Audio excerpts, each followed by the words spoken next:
स्थित भारत की भावी आशाओं। आज युवा दिवस के अवसर पर ये संगोष्ठी विद्यालय में आयोजित हो रही है। यह वह महान व्यक्तित्व था जिसके शब्दों को सुनकर के दुनिया का हर मुल्क प्रभावित हुआ, और वो समय था 1893 का। ये धर्म संसद लगातार 16 दिन चली और उसी के बल पर 6 बार स्वामी विवेकानंद को बोलने का अवसर दिया गया। वे देखना चाहते थे कि हिंदुस्तान का एक लंगोटीधारी किस प्रकार से अपनी बात कह पाता है। उन्होंने सफ़ेद पट्टी पर डोट लगा करके उन्हें बोलने के लिए दे दिया गया। उनका मतलब था सीधा शून्य, लेकिन उन्होंने जो व्याख्यान दिया उससे मुल्क के सभी धर्म संसद के सदस्य प्रभावित हुए और उन्होंने एक भारत को नई पहचान दी। उसी दिन से संसार के लोग भारत के मुरीद हो गए। उन्होंने बताया कि मैं उस देश का वासी हूँ जिस देश में सहिष्णुता है।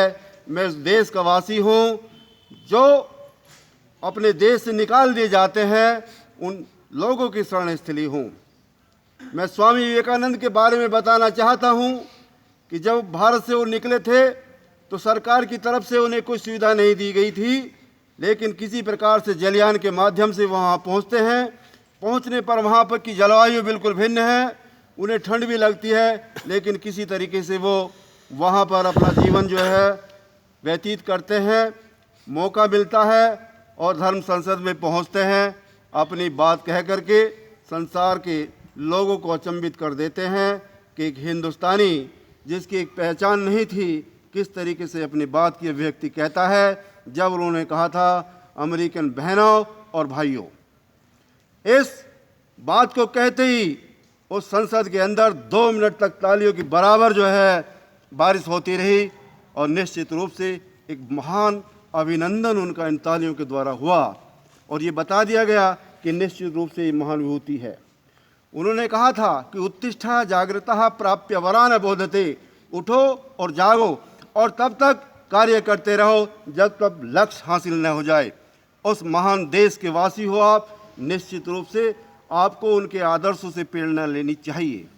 वह महान व्यक्तित्व जो एक दार्शनिक विचारक था, जो रामकृष्ण परमहंस का प्रमुख शिष्यों में से एक था, जिन्होंने न केवल भारत को दिशा और दशा प्रदान की बल्कि विश्व के लिए भी एक प्रेरणा स्रोत के रूप में बना। अभी बताया 1984 में 12 जनवरी को राष्ट्रीय दिवस मनाने के रूप में घोषित किया गया और तब से यह राष्ट्रीय पर्व के रूप में निरंतर मनाया जाता रहा है। राष्ट्रीय किसी भी देश की प्रगति युवकों पर निर्भर करती है। जिस देश का युवक शिक्षित, सदाचारी और धर्म सहिष्णु तथा परस्पर प्रेम और सौहार्द की मिसाल कायम करेगा तो निश्चित रूप से वह देश प्रगति के पथ पर आगे बढ़ेगा।